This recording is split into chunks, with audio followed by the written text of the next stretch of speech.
Well, hello everyone. My name is Randy Decker, Associate Superintendent of HR, and this is for our site secretaries meeting. And so wanted to go through some things here. I'll go through them pretty quickly. If you ever have any questions, you certainly can contact me at randy.decker@edmondschools.net. So we're going to talk today about substitute teachers. We're going to talk about class counts and safety and a few other things. And so let's get started. So to start with substitute teachers, and many of you will be dealing with those, I wanted to let you know of a couple of changes. One is we did a pay increase for substitute teachers. And so at this time, it is $70 a day. For non-certified, $80 a day for certified, and if a teacher has does a long-term substitute position, which is 20 days or more, then it is $231 a day. And so certainly well worth that. They do have to have a teaching certificate in the area that they're long-term subbing, and they have to do 20 days. I will tell you one change after that is once they do their first long-term job, if they do another one, they don't have to start back and do 20 additional days. They would start with day one as a long-term sub. A couple of things about the long-term sub. They do have to be certified in the subject they're teaching, and again, they have to do the 20 days. Contact Deborah Bivens if you have questions on this, because she has the form that you'll need to complete to make sure that the sub does get the appropriate pay. Jumping now to class counts real quickly. These are done weekly, certainly early on. Sometimes we do 2 a week. And one of the things I would probably say about this is the employment decisions are made upon this. We are looking at hiring teachers. After these class counts come out, we look and see if we need to add classes somewhere or other positions. So your class counts are critical to us in making sure that we're staffed appropriately. What I would encourage you to do is find a mentor to help you, somebody who has experience in this. So find someone at another school that's done this, and they can walk you through that. If there's students on your roster, and this will be really relevant at the beginning of the year, if there's students on your roster that haven't been to school and that you haven't heard from, contact them to see what they're planning to do for the school this year, because if they're not on our rolls, we need to get them off. And the key date for that is October 1st. All of our funding is contingent upon how many students we have on October 1st. So we'd encourage you to get these counts right, and October 1st, that's when we're going to be funding for all the students that are here. If you have any questions on the class count, Claire LaSalle is the one who does those. Her number is 340-2913. Jumping to some COVID-related things, Total Wellness is a program and a company that we partner with. They do the wellness screenings that you all know every year. This year we're doing it in September, so people will be able to get flu shots and other vaccinations, not COVID at the wellness screenings, but many of the other normal vaccinations they'll be able to get at that time. Employees only have to show proof of insurance if they go to this. Proof can be any insurance. It doesn't have to be the insurance that the district provides. If they're getting it through a spouse or family member, that's fine as well. In addition to the screenings that we do every year, Total Wellness is doing 2 COVID testing hubs right now. One is at Cross Timbers, and another one is here at the Administrative Center.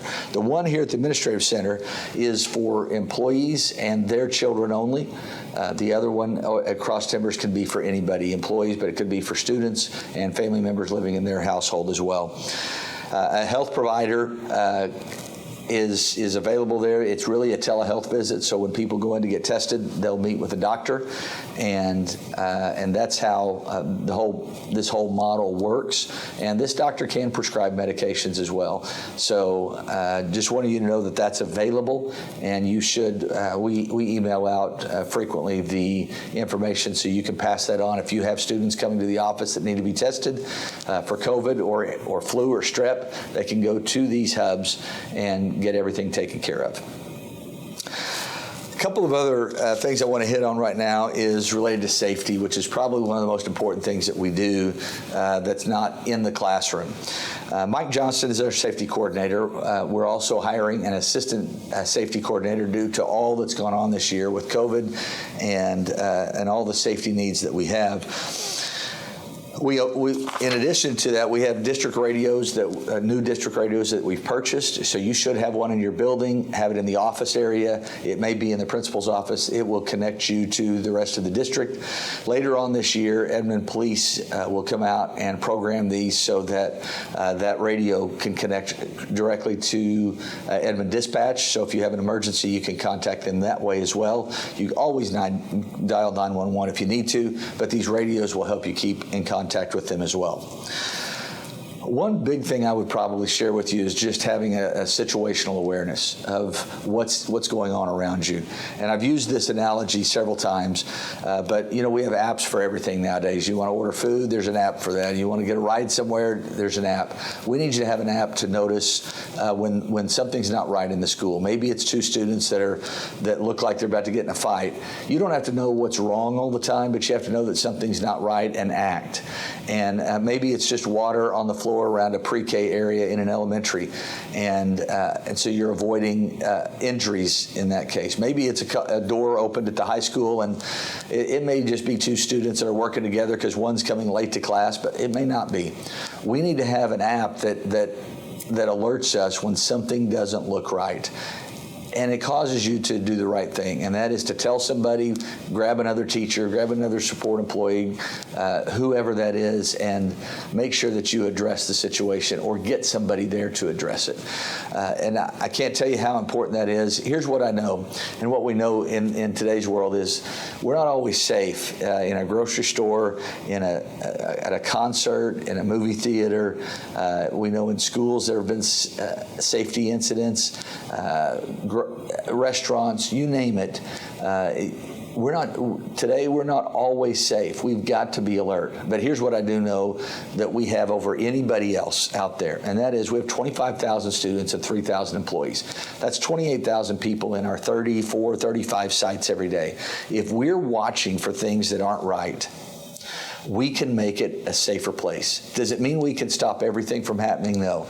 But we can stop a lot of things from happening if 28,000 people are on the lookout for something that doesn't seem right.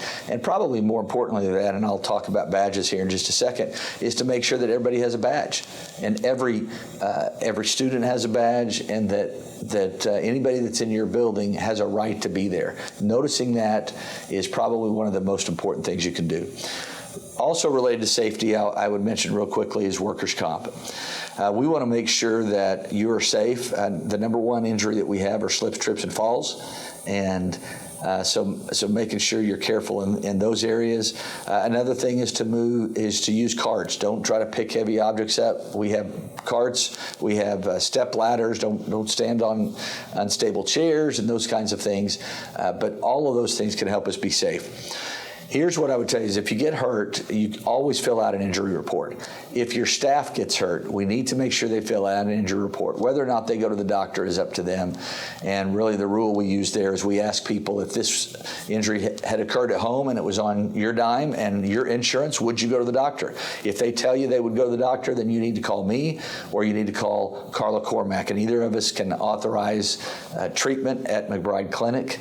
But always have them fill out the report, because let's say that they wait for a few days, they don't want to go to the doctor right away, but it gets worse. You'll have that report that we will have on file, and then we can authorize that treatment. But we want to make sure everybody is safe, so help us with that.